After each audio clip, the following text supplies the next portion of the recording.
그런데 청와대 특별감찰반이 공무원들을 감찰할 때 휴대전화를 임의로 제출받아 분석했고 삭제된 내용을 복원하기 위해서 포렌식 장비까지 동원했다고 합니다. 청와대는 동의서를 받아서 한 일이기 때문에 문제없다고 주장하고 있는데 정말로 문제가 없는 건지 지금부터 따져보겠습니다. 자, 강동원 기자, 일단 포렌식 장비를 동원했다. 이게 쟁점인 것 같은데 이 포렌식이라는 게 뭡니까? 그러니까 핸드폰 안에 있는 모든 정보를 100% 다 볼 수 있는 기법입니다. 예. 물론 삭제한 정보를 포함해서죠. 보통 카카오톡 메시지의 경우에 본사 서버에 있는 2, 3일 동안만 보관된 이후에 삭제가 되지만 이 포렌식 방식을 거치게 되면 이 휴대전화 개통 이후에 주고받은 대화 내용은 모두 확인할 수 있다고 합니다. SNS 내용뿐 아니라 인터넷 기록, 사진 전부 다 볼 수 있기 때문에 이 해당 휴대전화를 개통한 후의 사생활은 전부 알 수 있는 거죠.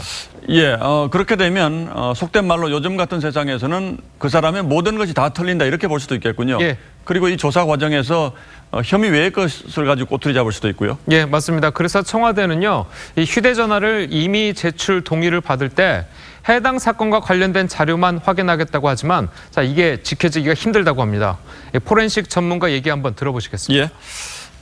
관련된 파일만을 선별해서 별도로 복제하고 나머지는 봉인 후 파기하는 것이 정상적인데 조사원들이 어떤 혐의 내용을 확인하기 위해서는 스마트폰에 저장된 모든 내용을 살펴볼 수밖에 없어요.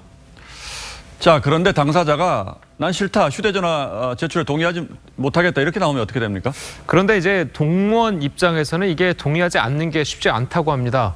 휴대전화 제출을 거부할 경우에는 이 비위 사실을 인정하는 것처럼 비칠 수도 있고 또 인사상 불이익을 당할 수도 있다는 염려 때문인데요. 자, 물론 동의하지 않는다고 해도 청와대 특감반이 강제로 압수할 권한은 없습니다.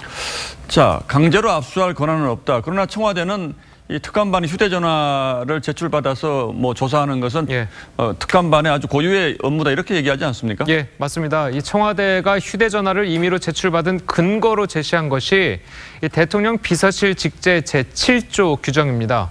하지만 청와대에서 근거로 제시한 대통령 비서실 직제 7조 2항을 보면요, 이 특별감찰반의 감찰 업무는 이 법령에 위반되지 않고 강제 처분이 아닌 방법으로 이루어져야 되고 만약 수사가 필요하다면 경찰과 검찰 같은 수사기관에 넘겨야 한다. 이렇게 되어 있습니다.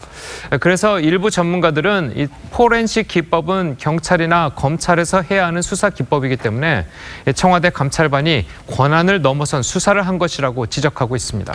그러니까 이게 강제 처분이냐 아니냐 요 아주 애매한 경계에 있는 것일 수도 있겠군요. 예, 강동원 기자 잘 들었습니다.